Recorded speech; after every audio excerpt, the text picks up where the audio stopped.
There's a lot to digest and a lot of voices to be heard. Stick to the frequency that amplifies these voices, stories and reports that make the difference. This is Akojopo News, 88.7 FM.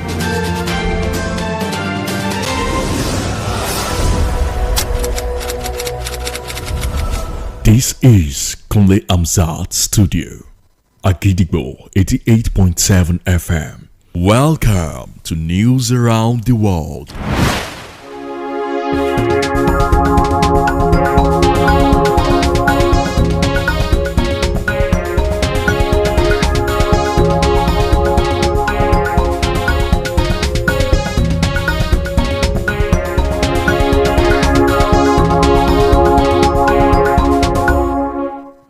A very good evening and welcome to News Around the World on the most listened to radio station, Akojopo 88.7 FM, Ibadan. I am Bowale Akinbode. First, the headlines. NCDC urges Nigerians to prioritize health, safety during Yuletide. In Oyo State, Oyo Commissioner of Police orders adequate personnel during festive period.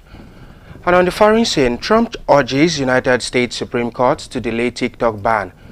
While in the exciting world of sport, Iran Football Authority summons player after hugging female fan. Now the details. The Nigeria Center for Disease Control (NCDC) has urged Nigerians to prioritize health and safety during the festive season to prevent disease outbreaks linked to gatherings and increased travel. In an interview with newsmen today in Abuja, the Director General of the NCDC, Dr. Jide Idris, emphasized the importance of preventive measures during the festive season and specifically highlighted the need for proper hygiene, staying home when unwell and ensuring food safety to protect public health and prevent disease outbreaks. Dr. Idris further noted the increased risk of disease transmission during the holiday season, citing previous trends where communicable diseases like respiratory infections, foodborne illnesses and cholera surged. And now in Oyo State, the Oyo State Commissioner of Police, CP Ayodele Shonubi, has disclosed that he had ordered that all area commanders, divisional police officers, head of departments and tactical commanders deployed adequate personnel and resources throughout the length and breadth of Oyo State during this festive period. CP Ayodele Shonubi made the disclosure today during the last press briefing of the year in view held at the police headquarters Eleyele, Ibadan. Akojopo FM news correspondent Oluwapemi Bamidele was at the press briefing. Here is the detail. Oyo State have been receiving disturbing reports of cult-related activities in some parts of the metropolis, particularly around Akpete, Abayomi, Iworo Axis, Ijokodo, Moniya, Monoton, Ojo, Samonda, and Sango areas of the state. The Oyo State Police Command through strategic interventions to counteract and diffuse the sinister threat through intelligence gathering, advocacy, and designated stakeholders meeting, today paraded 15 suspects related to this attack. The Oyo State Commissioner of Police, CP Shonubi Ayodele, while briefing the press, disclosed that ongoing investigations have revealed that these experiences of cult-related violence are retaliatory-driven, embedded with components of quest for absolute dominance by these sinister cult groups against their rivals. Within the period in review, residents will witness high-level feasibility policing, coordinated stop and searches, and intelligence-led raids to assert our presence and as lead agency in matters of internal security from time to time. The Commissioner of Police, Ayodele Shonubi, while expressing concerns over the involvement of youth in cultism and cult-related activities in parts of the state, called on parents and guardians, leaders of varying degrees of influence to once again prevail over their children, wards and followers against cultism and ominous vices. The following items were also recovered during the intelligence-led raid. 5 inscribed cultism jackets, 3 den guns, 1 locally made pistol, 1 locally made cut-to-size gun, 1 long barrel gun, 1 red Toyota Camry with registration number registered in Lagos, KTU 41JH, and 1 red cloth.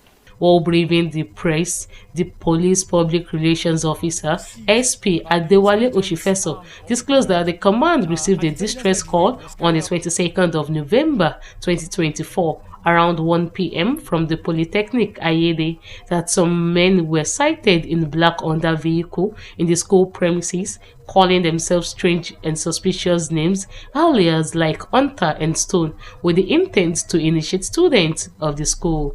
In an interview with Agidigbo FM, one of the suspects, Mr. Tomiwa Adeniyi, 24 years old, confessed to be in a group called Brothers Across the Nation. We are brothers across the nation. So, and it's just like a group of society, like helping each other, and something like a charity. The challenge is just for a protection. Protection. What are you protecting yourself against? Just for a protection against maybe backting or something like that. So they said you are a member of Alora. How true is that? Is brothers across Nigeria or brothers across the nation.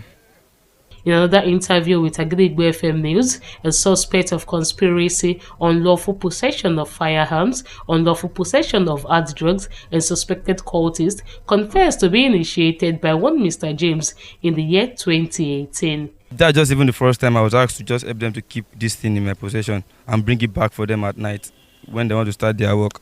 So it was in their vigilante work. So it was the place that I was set to go and meet them. I used to smoke too. So I wanted to go and buy some smoke at the joint too.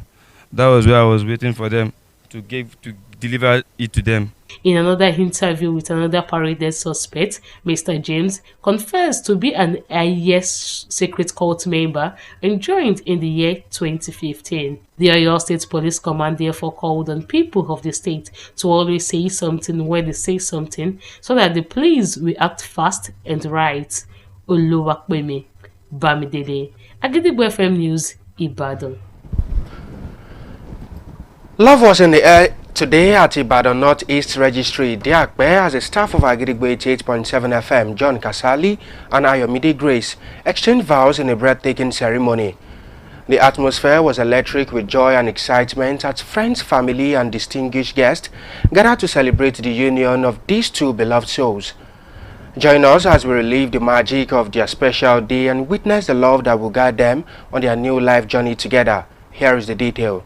What a beautiful celebration! John Kasali and Ayomide's wedding ceremony, held today at Ibadan Northeast Registry, Idiakwe, was truly a joyous occasion. The couple exchanged vows in a lovely ceremony, surrounded by loved ones, friends, and distinguished guests, including the Honorable Commissioner for Culture, Tourism, and Special Events, Honorable Wasiu Olatubosun. As they begin their new life together, colleagues and friends shared heartwarming stories and offered thoughtful advice. Meanwhile, the parents of the newlywed couple imparted wise words, emphasizing the importance of faith, love, and compromise in building a strong marriage. The bride and groom were overwhelmed with gratitude, thanking their friends, family, and colleagues for their love and support. It's clear that John and Ayomide's bond is strong, and with God's blessings, their union will continue to flourish. Congratulations to the happy couple. Rodiat Amzat reporting for Agidigbo, Ibadan. Up next is the business news. The Nigerian Communications Commission (NCC) has said it has notified the public that approval has been granted for the disconnection of Exchange Telecommunications Limited from a popular communications company as a result of non-settlement of interconnect charges. The notice was e-signed by the Director of Public Affairs at NCC, Mr. Ruben Moka, stressing that it approved the disconnection in accordance with Section 100 of the Nigerian Communications Act 2003 and the guidelines on procedure for granting approval to disconnect telecommunications operators 2012. According to Dr. Muka, the implication of this development is that at the expiration of 5 days from today, the company will have to start utilizing alternative channels in interconnecting with other network service providers, as the disconnection will subsist until otherwise determined by the Commission. And now it's time to link up with our United Kingdom studio, where our news correspondents bring detail on the foreign news. News from Agidigbo FM, United Kingdom. I am Folashade Familusi. Disruption is continuing at several United Kingdom airports, including Gatwick, due to heavy fog. Dozens of flights at Heathrow and Gatwick airports have been cancelled or delayed on Saturday, after multiple flights were affected on Friday. The United Kingdom's main air traffic control providers, NAT, said temporal air restrictions would remain for places with low visibility. Forecasters said the fog would persist across much of England and Wales and was likely to linger, especially across southern areas, but conditions could improve later. Passengers have been advised to check their flight status, with motorists also warned to take extra care on the road. United States President-elect Donald Trump has asked the United States Supreme Court to delay an upcoming TikTok ban while he works on a political resolution. His lawyer filed a legal brief on Friday with the court that says Trump opposed banning TikTok and seek the ability to resolve the issue at hand through political means once he takes office. On 10th January, the court is due to hear arguments on a United States law that requires TikTok's Chinese owner, ByteDance, to sell the social media platform to an American firm or face a ban come 19 January, a day before Trump takes office. Meanwhile, Trump has implored the court to hold on with the proceeding until he becomes the United States president. And that ends the news from Agidigbo FM, United Kingdom. I am Folashade Familusi. Thank you. We'll be moving to the exciting world of sport. The Iran's Football Federation has summoned the Iran's national team and one of its players, Ramin Rezian, after he was seen hugging a female fan before a game.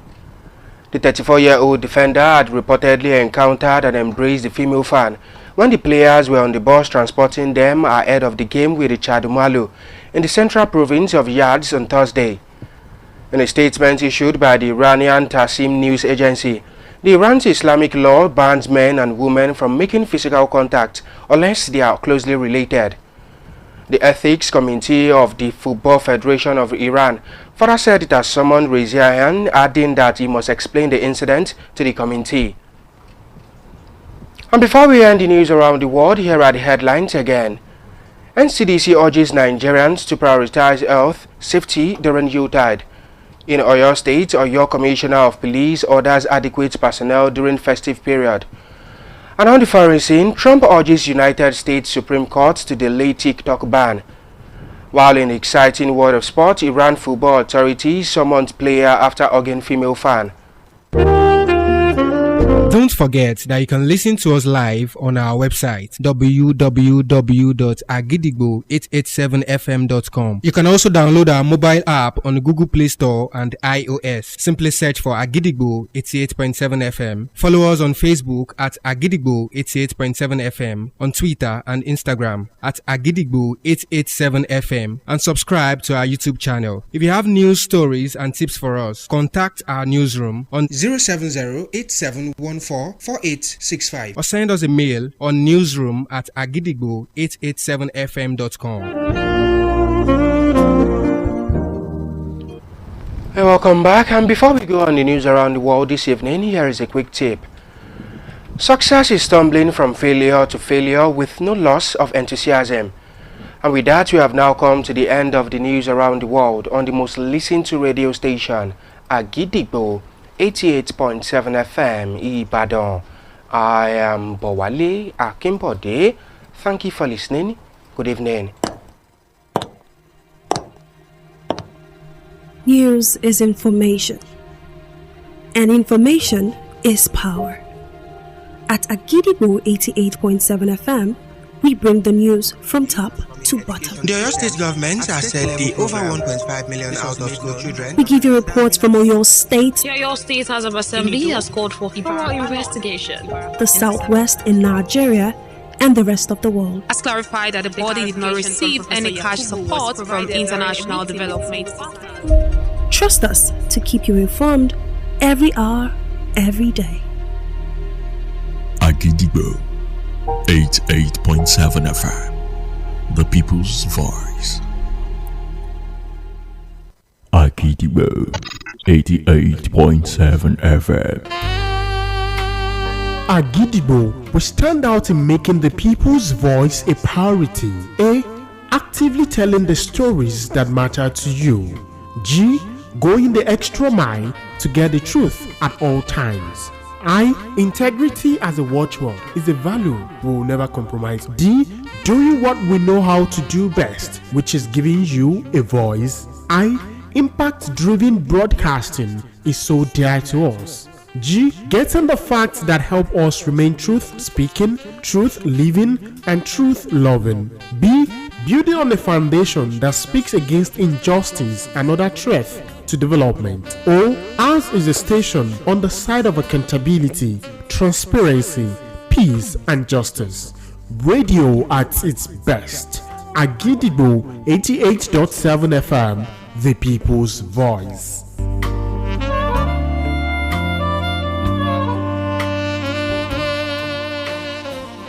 Agidigbo 88.7 FM. Ó ti ń wáyé kò ì wáyé rí. Ó ti ń ṣẹlẹ̀ kò ṣẹlẹ̀ rí. Àkọ́kọ́ orú ẹ̀ nílẹ̀ Ìbàdàn. Ilé-iṣẹ́ rédíò àkọ́kọ́ tó ń ṣiṣẹ́ fún wákàtí 24 gbáko lónírúurú ètò àti ìròyìn tó gbámúṣe lójoojúmọ́ láti jẹ́ kẹ́ ẹ jẹ̀gbádùn ìgbóhùnsáfẹ́fẹ́ àṣetán láti máa dùn yẹn nínú. Àgídìgbò 88.7 FM ohùn aráàlú. Agidigbo 88.7 FM.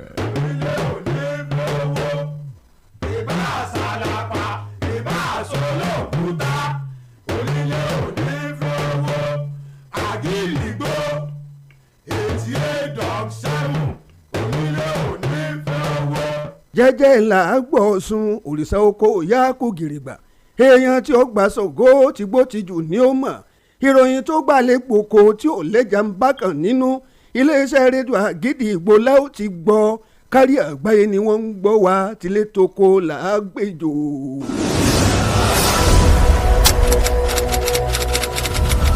This is Kunle Amzat Studio, Agidigbo 88.7 FM. Ẹ káàbọ̀ sórí àkójọpọ̀ ìròyìn. Níbo la ó ti gbọ́ Àgídìgbò? Níbo la ó ti gbọ́ Àgídìgbò? Ìròyìn lẹ́kùnrẹ́rẹ́ Àgídìgbò FM 88.7 la ó ti máa gbọ́. Ẹ káalẹ́ o, àkójọpọ̀ ìròyìn fún talẹ́ òní rèé láti iléeṣẹ́ rédíò Àgídìgbò 88.7 FM Ìbàdàn, ìkànnì àkọ́kọ́ táyé ń gbọ́ jù lórí àtẹ ìgbéléwọ̀n. Olúwaṣẹ́gun Adéṣetán lóníròyìn yín. Ṣáájú ẹ gbọ́ kókó tó wà nínú ìròyìn náà. Àjọ NCDC rọ àwọn ọmọlẹ̀ Nàìjíríà láti mú ọ̀rọ̀ ìlera àti ààbò wọn lọ́kùnkúndùn lásìkò pọ̀pọ̀ ṣìnṣìn ọdún tá a wà yìí. Nípínlẹ̀ Ọ̀yọ́, kọmíṣánná ọlọ́pàá nípínlẹ̀ yìí pàṣẹ síso ètò ààbò kó tún lè dáadáa sí i lásìkò yàtàyòtò ọdún tó ń bẹ lóde. Nílẹ̀ òkèèrè, Trump rọ ilé ẹjọ́ gíga ilẹ̀ Amẹ́ríkà láti ṣèràró díẹ̀ lórí fífi òfin de ìkànnì TikTok. Lẹ́ka eré ìdárayá, àjọ tó mójútó ìdíje eré bọ́ọ̀lù nílẹ̀ Iran ti ké sí agbábọ́ọ̀lù kan láti wá wí tẹnu rẹ̀ látàrí bó ṣe dìmọ́ ọmọbìnrin olólùfẹ́ rẹ̀ nígbà tó fẹ́ lọ gbá eré bọ́ọ̀lù kan. Ìròyìn ọ̀hún rèé o lẹ́kùnrẹ́rẹ́. Àjọ NCDC rọ àwọn ọmọlẹ̀ Nàìjíríà láti mú ọ̀rọ̀ ìlera àti ààbò wọn lọ́kùnkúndùn lásìkò yàtàyòtò ọdún. Àjọ tó mójútó dídẹ́kun ìtànkálẹ̀ àrùn nílẹ̀ wa Nàìjíríà ti rọ àwọn ọmọlẹ̀ Nàìjíríà o láti ṣe àmójútó ọ̀rọ̀ ìlera tòun ti ètò ààbò ara wọn lásìkò pọ̀pọ̀ ṣìṣẹ́ ọdún tó wà lóde báyìí lójúnà àti lè dènà àjàkálẹ̀ àrùn tó ń tara ìpéjọpọ̀ tó ń ti ṣíṣe ìrìn àjò àwọn èèyàn jáde.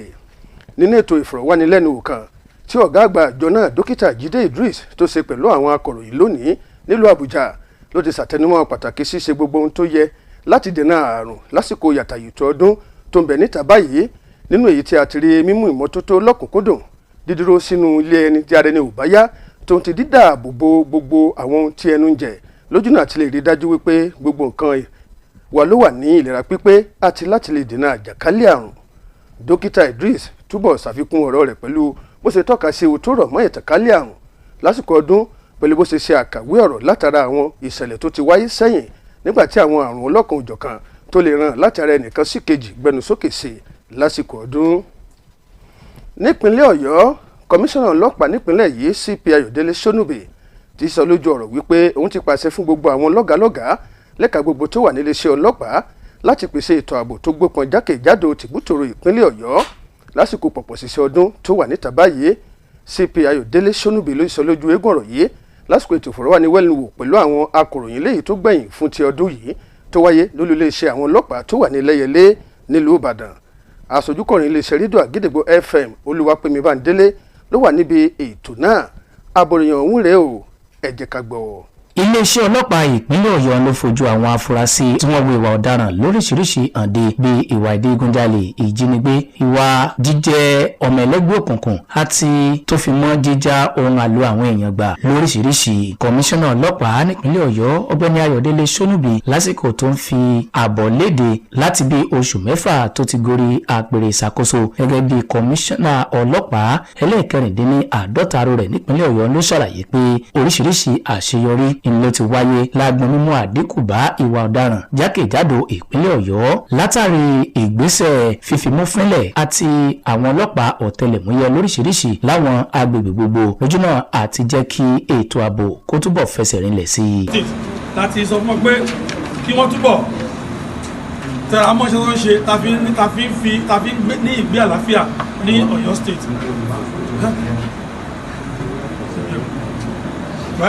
síwájú sí àfi wákàtí ìdúpẹ́ lọ́wọ́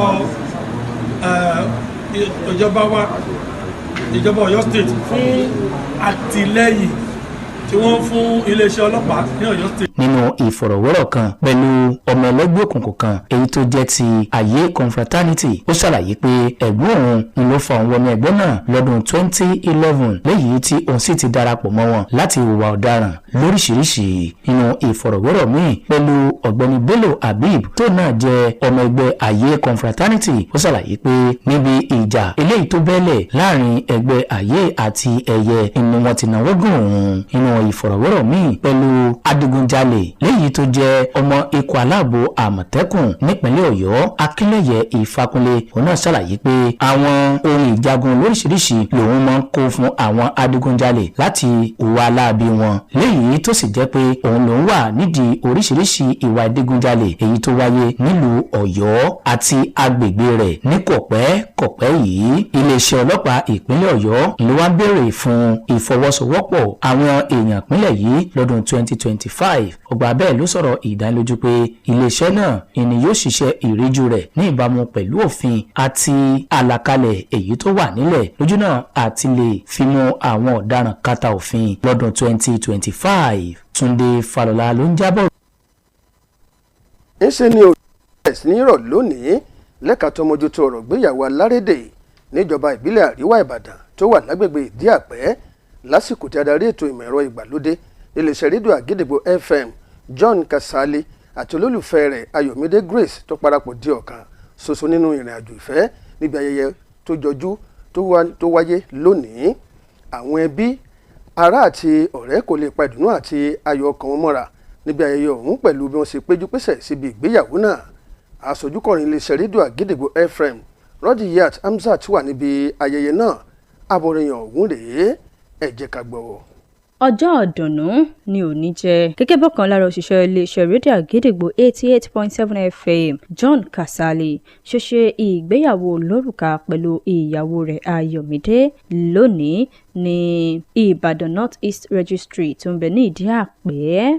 tọkọtaya yìí ni wọ́n ṣe ìgbéyàwó yìí láàrin àwọn olólùfẹ́ ọ̀rẹ́ tó ń tẹ àwọn ojúlùmọ̀ lára àwọn tá a ti rí kọmíṣánná fọ́rọ̀ àṣà àti ìrìn àjò afẹ́ ní ìpínlẹ̀ Ọ̀yọ́ Honorable Wasiu Ọlátúnbọ̀sún pẹ̀lú bí ìgbésí ayé tuntun ṣe bẹ̀rẹ̀ láàrin àwọn tọkọtaya yìí. òye ni wọ́n fọ̀rọ̀ ọgbọ́n tó ń ti òye ni wọ́n fi bọ́ àwọn tọkọtaya yìí lójú náà láti ní ìgbéyàwó alárinrin. ìyàwó àtọkọ ni wọ́n kún fún ìdùnnú tí ayọ̀ wọn ò sì lẹ́gbẹ́, lẹ́yìn tí wọ́n ń kí àwọn ọ̀rẹ́ wọn, mọ̀lẹ́bí tó ń ti àwọn akẹgbẹ́ wọn fún ìfẹ́ tó ń ti àtìlẹ́yìn ilé tí wọ́n ṣe fún wọn. Iléeṣẹ́ rédíò Àgídìgbò 88.7 FM kí tọkọtaya kó títí ayẹyẹ ìgbéyàwó wọn tó wáyé tí wọ́n sì ń gbà ládùúrà wípé ìgbéyàwó wọn yóò ládùn yóò sì láyọ̀.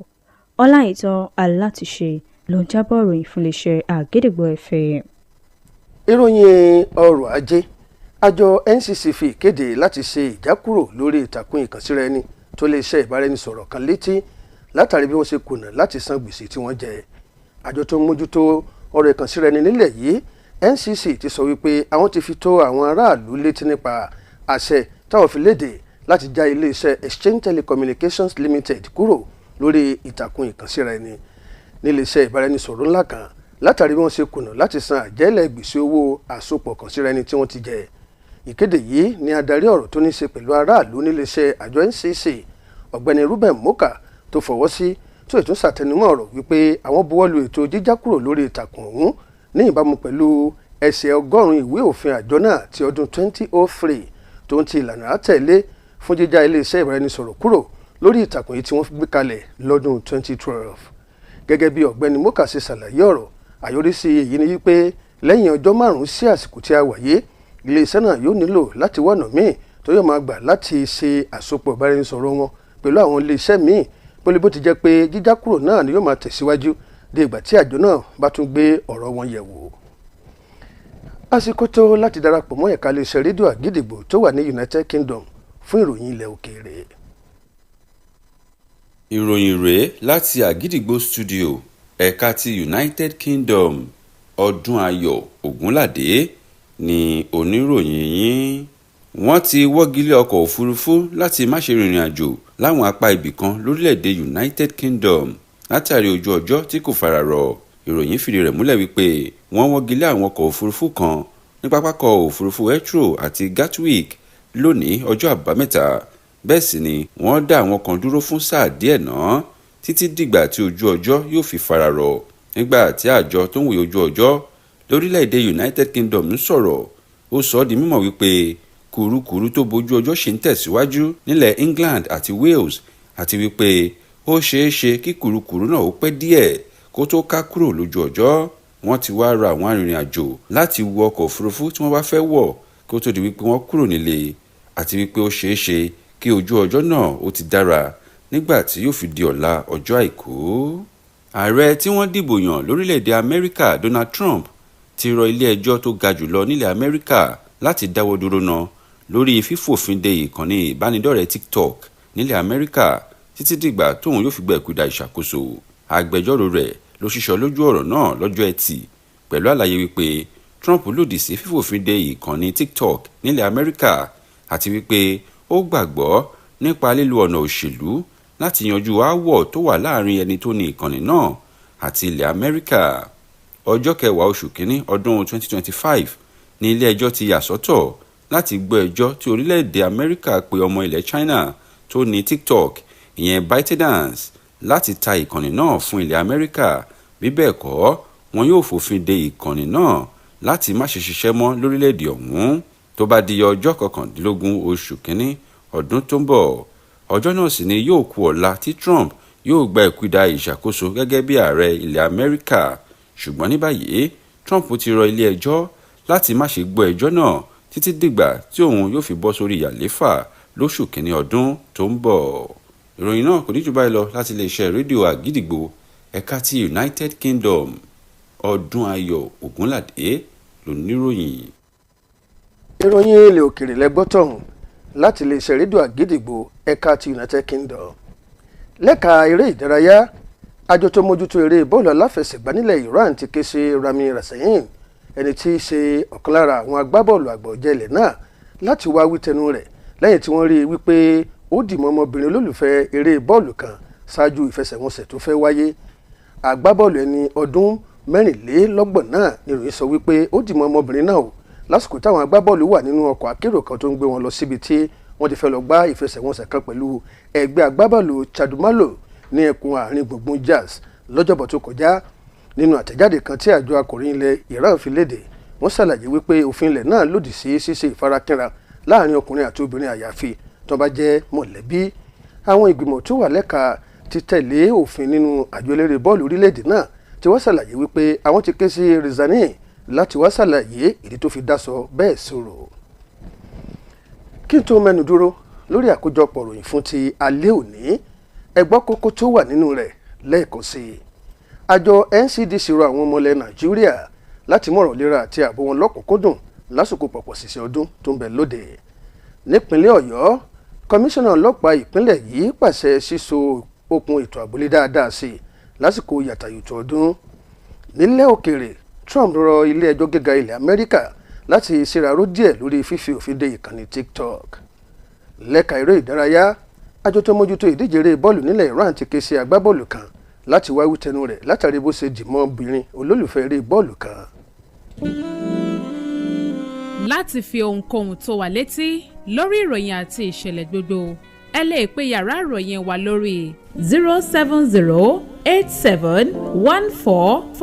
07087144865 tàbí ẹ fi àtẹ̀jíṣẹ́ yín ṣọwọ́ sórí @agidigbo887fm.com. ẹ lè kàn sí wa lórí ìtàkùn ayélujára wa www.agidigbo887fm.com láti gbọ́ wa ketekete tàbí lórí app wa. Ẹ lọ sórí Google Play Store kí ẹ download Agidigbo 88.7 FM app. Ẹ wá wa lọ sórí ìtàkùn abánidọ́rẹ̀ẹ́ Facebook Agidigbo 88.7 FM àti abánidọ́rẹ̀ẹ́ Instagram @Agidigbo 887 FM. Bákan náà ẹ̀wẹ̀, ẹ lè darapọ̀ mọ́ wa lójú òpó YouTube wa Agidigbo 887 FM. Ọ̀rọ̀ àmọ̀ràn wa fún tòní rèé: ṣíṣe àṣeyọrí jẹ́ bíbọ́ láti inú ìkùnà kan sí òmíì láì káàárẹ̀ ọkàn. Kò ní jù báyìí lọ lórí àkójọpọ̀ ìròyìn fún talẹ́ òní. Yòókù tó di ọ̀la fún àkọ́tún ìròyìn míì. Olúwaṣẹ́gun Adéṣetán ló ti ń ròyìn àníṣúra wa o. Níbo la ó ti gbọ́ Àgídìgbò? Níbo la ó ti gbọ́ Àgídìgbò? Ìròyìn lẹ́